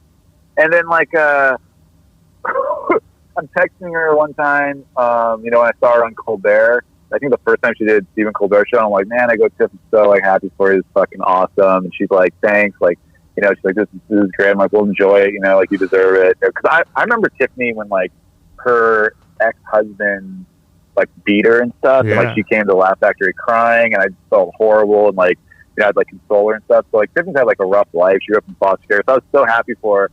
And then so I texted her. We were texting that one night, and then like a couple weeks later, I just sent her a picture because I got Katrina, who's one of the managers at the Long Beach Laugh Factory. I got her daughter Cassidy this like denim jacket for like her birthday, and I know that Tiffany knows Cassidy and stuff, and like, hey, look at this picture. I go, look at this little jacket I got Cassidy, and then Tiffany's phone number writes me back, goes, oh, so cute, I'll show Tiffany.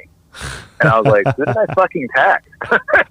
And then I was like, what? And then I texted somebody who I know, like, is really close to Tiffany. I go, hey, did Tiffany, like, I just texted this, and then somebody said back, I'll show Tiffany. She's like, oh, she gave that phone, like, to her assistant. She has a new phone number.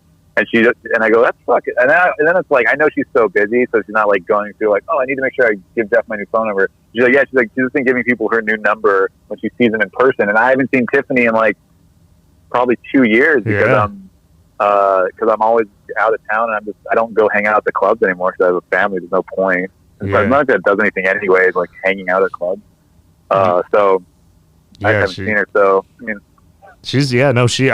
I always tell my girlfriend that I was like, we were in Cabo with Tiffany like 2 years ago, and she was just hanging out. Now she's fucking on Oprah and shit. It wasn't that long ago. It's a little longer now, but when I started dating her, and my girlfriend's like, you know Tiffany? I was like, well, I knew Tiffany. If we saw Tiffany, she'd probably say hello. But at this point, I wouldn't blame her if she didn't remember me because we were just casual friends. But it wasn't like. I mean, we hung out a whole weekend in Cabo, but I don't like you were. I'm sure she'd remember you, but I was like, I don't. And then I think I hit her up one time when she was coming to town, but who knows who had her phone by then? Now that you say that, it might have been to the second cousin's brother's nephew. Yeah, I have Segura's number still. That's still, the thing is, like, I don't hit people up if I don't have a reason to. So, I remember like. Adam Devine, I lost his number when my phone was stolen, and I didn't even realize people's numbers I lost because it's somebody. I don't care if you're famous or not. Like, if I don't have a reason to text you about anything, like, I'm not just gonna be like, "Hey, you're famous now, man. Do you want to hang out?" You know, like so. I don't know. Theo Vaughn's like really popular now. Yeah, he's famous. I have his number. He's famous as shit. No, it's crazy to see how these guys blow up. Ari was real famous there for a little bit. I know, right? What's funny is, so I don't know if these people. Oh, so the thing with Adam Devine is, I didn't realize I lost his number until my friend who has cystic fibrosis. She was like, "Hey, Jeff, do you know Adam Devine?" I'm like, "Yeah." And this is like years ago, but he was already like Workaholics. It was like already like a really popular show. He wasn't like the big movie star he is now, but he was already like doing great, you know. And I go, we're not like best friends. I know him, you know, to like put him on shows and stuff. And she goes, hey, would you mind asking if like he'll donate something for the CF gala, you know, just like to raise money, like she's, you know, whatever, like if it's like just some of his DVDs from Workaholics or something, or like season 1, or just anything we can raffle off. She's like, or maybe like if she's willing, like maybe like a lunch date with him or something. And I'm like, and I hate asking anybody for anything, especially like once they got famous. But like Stacey's like a close friend of mine, you know, since we were babies. So I'll do anything for her. So I go, you know what? I'll ask him. I go, you'll see. So I go on my phone. I see I don't have his number anymore. I'm like, oh fuck, I must have lost it when my fucking phone was stolen, and I didn't back anything up. So then I hit up, I won't say the person's name, but I hit up a comic who I know knows everybody. He's a real schmoozer, okay? And you don't have to say it. He was on our basketball team, right? Yeah, okay. So you know what I'm talking about. Of course. So I go, I hit him up thinking, like, we're close buddies, so I can ask him. I go, hey, man, I lost Divine's number when my phone was stolen. And I go, I know you have everyone's number. I go, do you have it? And then he writes me back like, ha, really? And I go, what? I go, well, yeah, no. I go, I mean, if he has a new number, I go, you don't have to give it to me because, I go, but if it's the same number he's always had, I had that number. If it's asking for that, I go, if it's a new number, then hey, don't give it to me, you know, like, he never gave me his new number. I go, but if he doesn't have a new number, like if it's the old one, yeah, I had it before. I go, so, like, what? Like, I was just so confused at, like, how he responded to me. And then he just responds to me sending me Adam's Gmail address. I was like, okay, what? Like, and then it's like that weird thing of like, I don't need his fucking phone number. Like, I'm not his best friend. I'm just trying to get in contact with him. So I wasn't going to be like, yo, dude, give me the digits, man. So then it just seems like I really want his phone number, which I don't. I just had it from before. So then it's kind of funny. I emailed Divine. I go, and then he got right back to me, and he goes, what do I have to do? Bang an old lady with cystic fibrosis? And I was like, no, man. I go, actually, there are no old people with cystic fibrosis because it's like, you know, kills people at a young age, like kills kids and stuff. And my friend, like, her life expectancy was 18 when she was born, and you know they're making a lot of strides. And then he just never responded. So I was like, I tried, Stacey. Hey, I won't tell you what he said, but it was offensive. That's funny. I mean, I knew who you were talking about the second you said it. Bro, there are so many people who I'm like, this is like one of my good friends, and then I realize the second I'm not valuable to them, or I might possibly not be valuable to them, they're just fucking up. Yeah. You know what I mean? Like, I don't miss I mean, like it. Amy Schumer, dude. Yeah, you know, like I wasn't like ever like close friends with Amy, but like we text here and there and stuff. And then I remember, but again, dude, I had no reason to text somebody if I don't have a reason to text them. And I remember my wife's cousin was going to see Amy's show at the Hollywood Bowl for her birthday, and Christy was going. So I'm like, well, I'll text Amy and see if like I'm sure she doesn't because she's so famous, but if she does do any sort of meet and greet, I'll just tell her my wife's going to be there. So then Amy always got back to me right away. And the thing is, like, I don't know if she changed her number or whatever. And so, because she'd always get right back to me, like, immediately. And then, so I text her, I go, hey, Amy, I go, you know, my wife told me she's going with her cousin to go see you at the Hollywood Bowl for my cousin's birthday. I go, I'm sure you don't, like, sell merch or anything after the show, but if you do any sort of meet and greet, if you want, like, let me know, and I'll tell my wife to, like, go introduce herself, And then she never responded. Again, dude, that might not be her number anymore. Yeah. Maybe she fucking decided she doesn't have to probably changed her. Well, yeah. Yeah.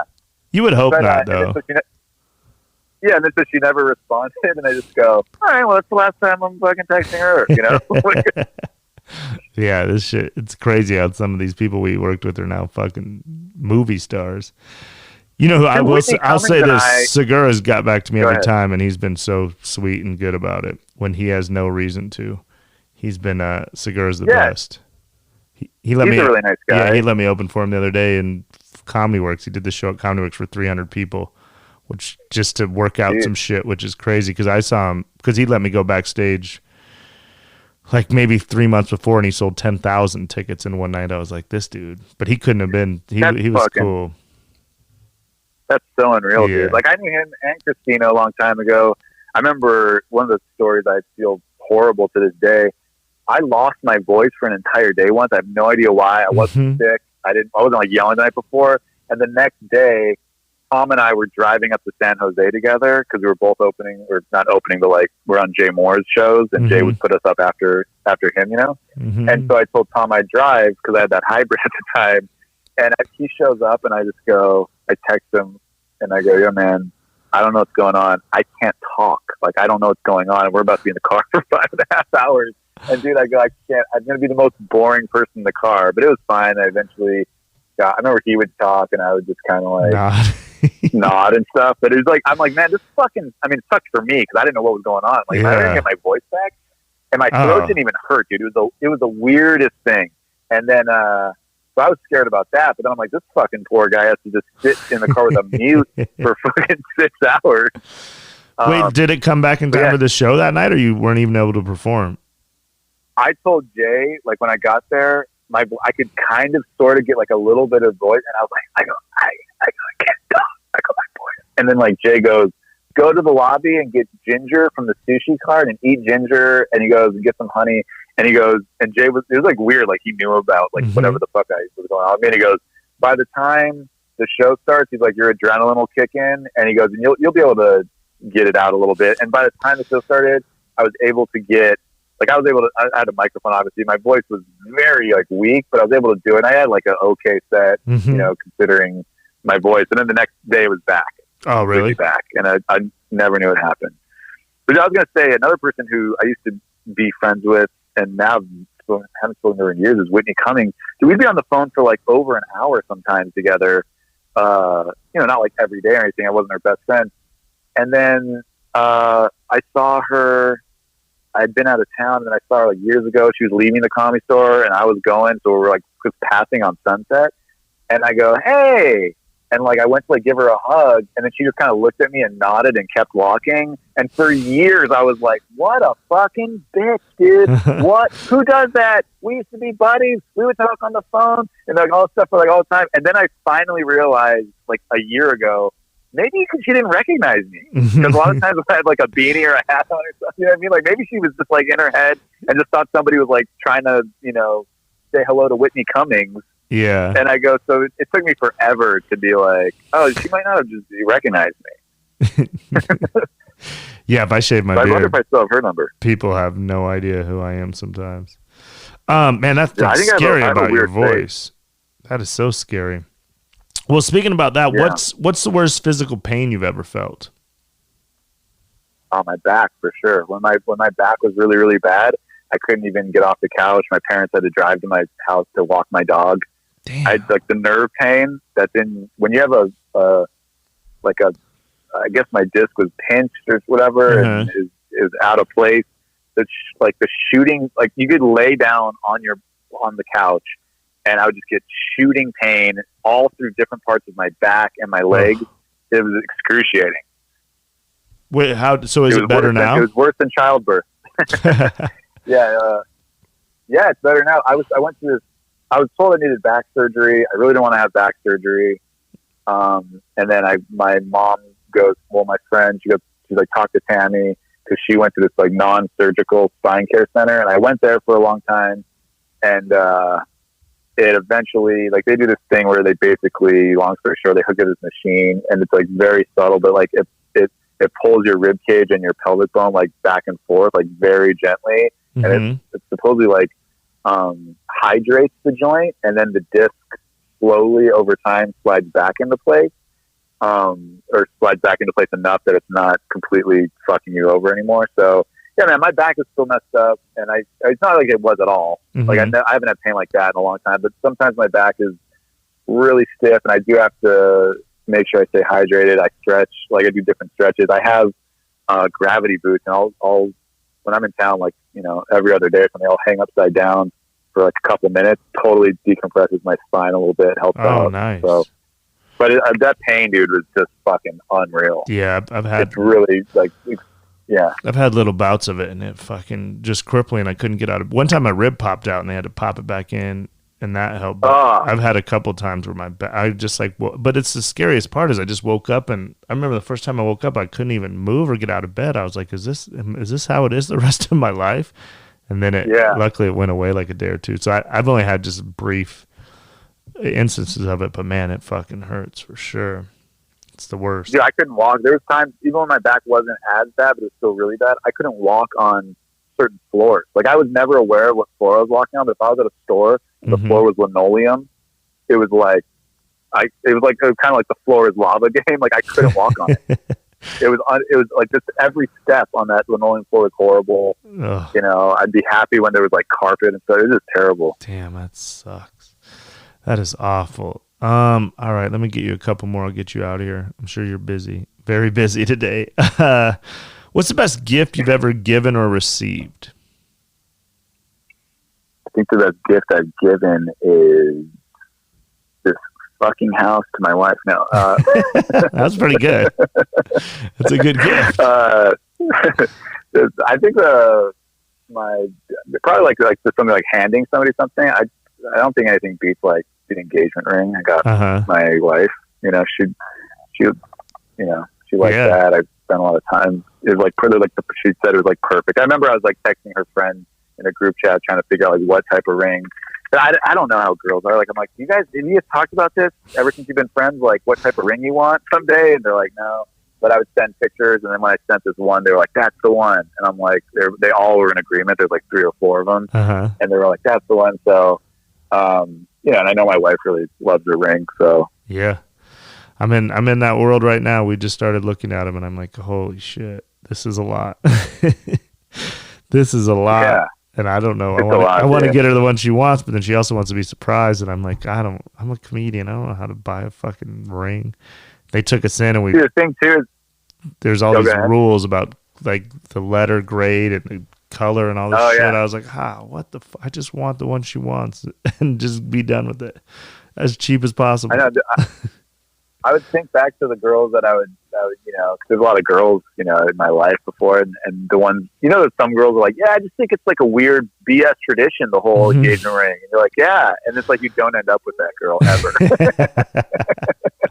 Well, yeah, you'll never get to, like. I wish I could end up. I wish my wife was like one day was like, it's like just some bullshit marketing tactic that was brought on by the diamond companies. You know that, right? And I'm like, I do know that. I'm glad you know that. Yeah, my boys tell me that, and my boy Justin Mickey sent me something about that. Like, this is a holiday made by De Beers or whatever. And I was like, yeah, I don't know if my girlfriend agrees with you. I mean, I agree with you, but if you can talk Shire into that, I think she has her heart set on. Yeah. So the people then used to give engagement rings, and then De Beers came out with that, and the women were like, that is a fucking good idea. He doesn't love me unless I get that. And guys are like, who the fuck? Yeah. How'd you propose? There's a park that my grandpa died in 2013, and so in 2014 is when I was proposing at the end of that. Mm-hmm. So my grandpa's like, my one tattoo is for my grandpa and everything. So I was really close to him. So there's a park near where my grandparents' house was. So I used to go play as a kid. So I had her friend Stephanie ask her if she could do, because I wanted to like kind of capture it with, with pictures kind of. So she, I guess in the past had asked Christy to model for her for some stuff. So she was like, hey, can you, I'm taking this photography class. Can you like be my model? And Christy's like, yeah, sure. So she set it up. And then, so, I'm really close to my parents. I know Christy's really close with her parents. So I told all the parents. So it was, so they were all hiding so they could kind of like from a distance see like, I mean, it was more for her parents, like to see their daughter being proposed to. I'm sure my parents were like, oh, this is cool too. But, I'm not a girl. So they're not like, oh, my little baby girl, they're getting married.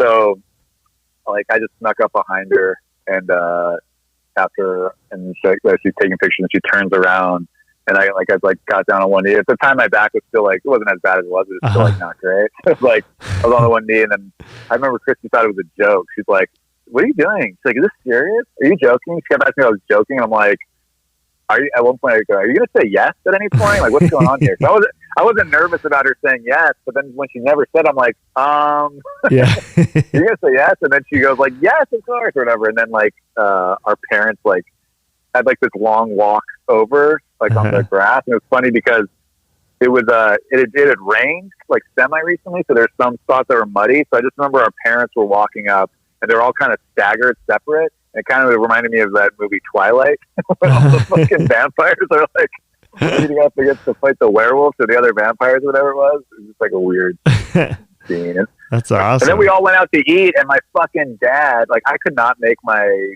well, at the time, my future mother-in-law, but she just like, I would do jokes and like they would go over her head. You ever do a joke and somebody doesn't get your sense of humor, and then they take it as serious, and you just have to like play along that what you said was sort of serious. So that happened all the time with my mother-in-law, or Christine, whatever she was to me at the time.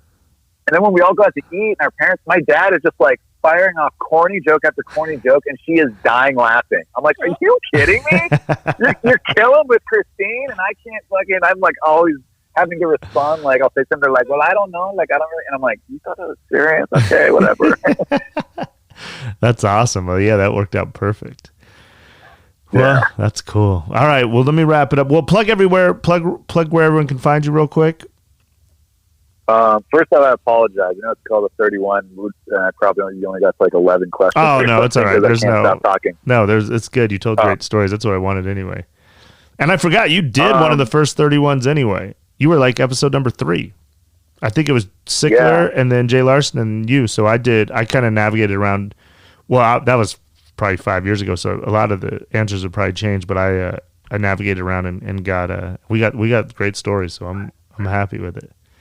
The only answer I remember from the other one I did with you is you asked me something about, I think you said like name a place you'd want to have sex or something that you haven't, and I said a Burger King bathroom, and you were like, that's like the best answer ever because the Humpty Dance. Yeah. Right? No, I was like, I once got busy in a Burger King bathroom. That's still one of my things I want to do. It's so hard to convince your wife, who's now a mother, to do that. Yeah, you might have missed your chance on your favorite fast food sex. Yeah. So where can they find you and plug your podcast and everything? Yeah, my podcast is just the GK Show. It's just my initials, the GK Show. And then the thing I'm really trying to plug as much as I can is one, I really am proud of it is, and the two, because we don't have any work right now, is my children's book. If you're a parent or a teacher or anything, I've been selling it after shows, and I was selling a lot after shows, and now there's no shows. I'm trying to sell it online. So people can just go to thedifferentbook.com and then you can read up about it. And, I'm proud of the illustrations, and the story. And after shows, I'd be like, hey, if you guys want to just read it, it's a kid's book that takes like, a couple minutes. And then I'd sell a lot of them, dude. Teachers like them stuff. So, but it's like still getting the word out. Yeah. So, it's just a book for kids that teaches kids that like everybody has their own differences, and those could be like physical, it could be emotional, mental, it could be like religious, whatever. My daughter, I mean, I'm sure you've seen my daughter was born. She has a birthmark on her nose, like right in the middle of her nose, which is just kind of, and she doesn't care about it at all. But that was what inspired the book.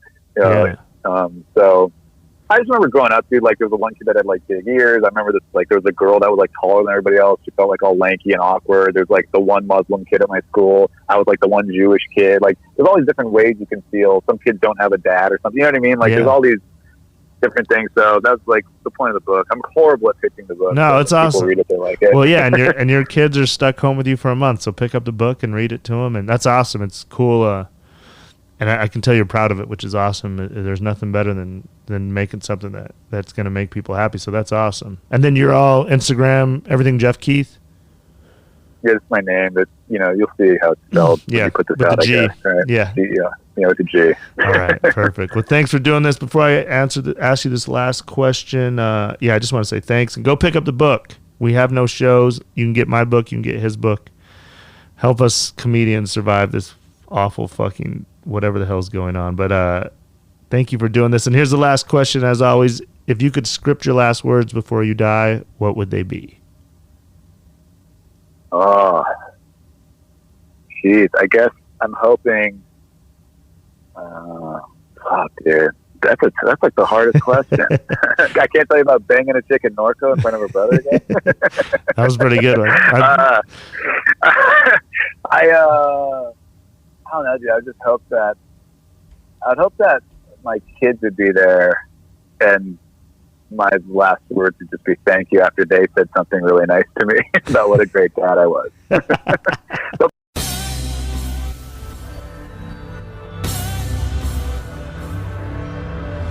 Brandt Tobler trying to expand globally. Long curly hair and a beard, but he ain't Toby Keith. You might have thought it's beef, but we gon' handle that. Stealing jerseys off of the wall like fuck Jack. Okay, he ran with that, and now he's on the loose. Put a little bit of poison in his Jamba Juice. Go ahead and drink on that, just take another sip. Need an appraisal, shout out to Ron Huff and Dick. The kids loving this, I know you heard it, son. The purpose is perfect, every person we learn something from. Go ahead and come along, we have a little fun. A few questions, how about 31?